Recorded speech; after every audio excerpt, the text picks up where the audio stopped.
અહીં છે પરંપરાગત ગુજરાતી ભરેલા ટમેટાનું શાક બનાવવાની સરળ રીત.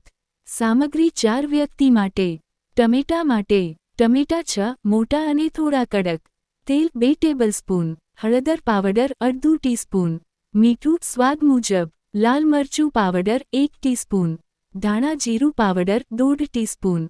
પાણી જરૂર મુજબ. ભરાવા માટે ભૂંજેલા દાણા શીંગદાણા 3 ટેબલસ્પૂન. સૂકું નારિયેળું કેસરી કોપરું 2 ટેબલસ્પૂન. ખાંડ 1 ટીસ્પૂન ઈચ્છા મુજબ. લસણ 2 થી 3 કળી વધુ મસાલેદાર માટે. આદું 1 ટીસ્પૂન કસેલું. લીલા મરચાં 2 બારીક સમારેલા. લાલ મરચું પાવડર 1 ટીસ્પૂન. ધાણા જીરું પાવડર 1/2 ટીસ્પૂન. હળદર પાવડર અડધું ટીસ્પૂન. ગરમ મસાલો અડધું ટીસ્પૂન. મીઠું સ્વાદ મુજબ. કોથમીર 2 ટેબલસ્પૂન સજાવટ માટે. લીમડાના પાન છાંસણી માટે 5 થી 6. બનાવવાની રીત. 1. ટમેટા તૈયાર કરો. ટમેટા ઊંડા અને મજબૂત લો. ટોપના ભાગથી કપાવી અંદરનું ગૂદું કાઢી લો.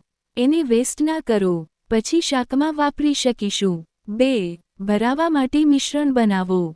ભૂંજેલા શીંગદાણા નારિયેળું, લસણ, આદું, લીલા મરચાં બધું મિક્સરમાં જારી રીતે પીસી લો.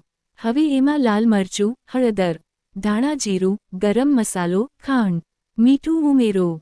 જરૂર લાગે તો થોડું ટમેટાનું અંદરનું પલ્પ પણ ઉમેરો. મિશ્રણ જમવું થોડું ચીકું હોય એવું રાખો. 3. ટમેટા ભરો. દરેક ટમેટામાં આ મસાલો ઠંસીને ભરી દો.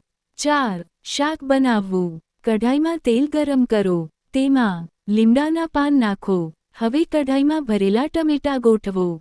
ડોટ નીચે કે ઢસડી ના જાય.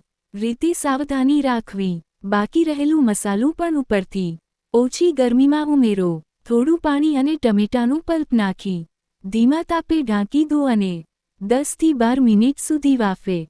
5. પીરસવું. શાક તૈયાર થઈ જાય પછી કોથમીર છાંટી પીરસો. ગરમ ગરમ રોટલી, થેપલા અથવા ભાખરી સાથે પીરસો.